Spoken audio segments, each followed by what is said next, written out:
बहुत समय पहले की बात है।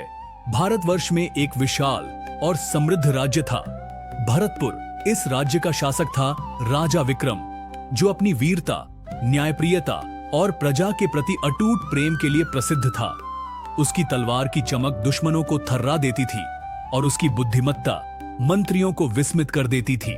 लेकिन इन सबसे ऊपर राजा विक्रम अपने परिवार और मित्रों से अत्यधिक स्नेह करता था। राजा की रानी सौम्या सौंदर्य और बुद्धि की प्रतिमूर्ति थी।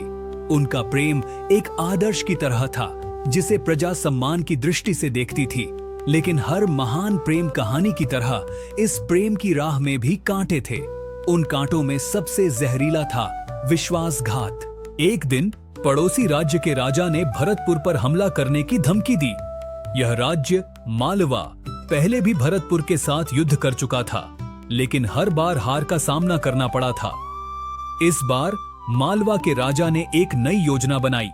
उन्होंने अपनी पुत्री राजकुमारी संजुक्ता का विवाह प्रस्ताव राजा विक्रम को भेजा।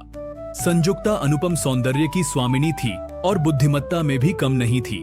राजा विक्रम को यह प्रस्ताव स्वीकार करने में कोई कठिनाई नहीं हुई, क्योंकि इससे दोनों राज्यों के बीच शांति स्थापित हो सकती थी। लेकिन यह विवाह केवल राजनीति नहीं था। संजुक्ता सच में विक्रम से प्रेम करने लगी थी। उसने अपने हृदय की सारी भावनाएं राजा पर न्योछावर कर दी। राजा विक्रम की रानी सौम्या को यह विवाह स्वीकार नहीं था, लेकिन एक धर्मनिष्ठ नारी होने के कारण उसने अपने पति की इच्छा का सम्मान किया। परंतु उसे यह आभास होने लगा कि संजुक्ता के प्रेम में कोई छल छिपा है। कुछ महीनों बाद राजा विक्रम को धीरे धीरे मालवा राज्य में अजीब घटनाएं घटित होने लगी। कुछ सैनिक गुप्त रूप से गायब हो गए, खजाने में चोरी होने लगी और एक दिन राजा विक्रम पर हमला भी हुआ। सौभाग्य से वह बच गए, लेकिन यह स्पष्ट था कि कोई गुप्त रूप से राजा को मारने का प्रयास कर रहा था। रानी सौम्या ने गुप्तचरों को आदेश दिया कि वे इन घटनाओं की जड़ तक जाएं। कुछ ही दिनों में जो सत्य सामने आया उसने सभी को चौंका दिया। यह सारा षड्यंत्र राजकुमारी संजुक्ता ने रचा था। संजुक्ता ने अपने पिता के राज्य से गुप्तचरों को बुलाया था और वे धीरे धीरे भरतपुर की नींव कमजोर कर रहे थे। उसका लक्ष्य था राजा विक्रम की हत्या करना, जिससे मालवा राज्य को भरतपुर पर अधिकार मिल जाए। सौम्या ने यह जानकारी राजा विक्रम को दी, लेकिन विक्रम विश्वास नहीं कर सके। वह संजुक्ता से प्रेम करने लगे थे और इस सत्य को स्वीकार नहीं कर पा रहे थे। राजा विक्रम को सबूत दिखाने के लिए सौम्या ने रात में गुप्तचर योजना बनाई। उन्होंने महल के गुप्त मार्गों की निगरानी की और अंततः वह क्षण आया जब संजुक्ता अपने सैनिकों के साथ एक गुप्त सभा कर रही थी। राजा विक्रम ने स्वयं उस सभा को सुना और सच्चाई जानने के बाद वे क्रोधित हो उठे।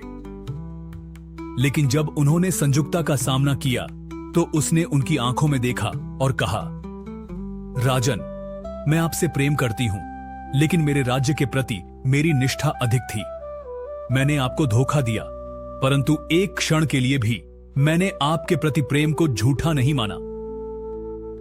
राजा विक्रम इस प्रेम और विश्वासघात के द्वंद्व में उलझ गए। उन्होंने अपनी तलवार उठाई, लेकिन मार न सके।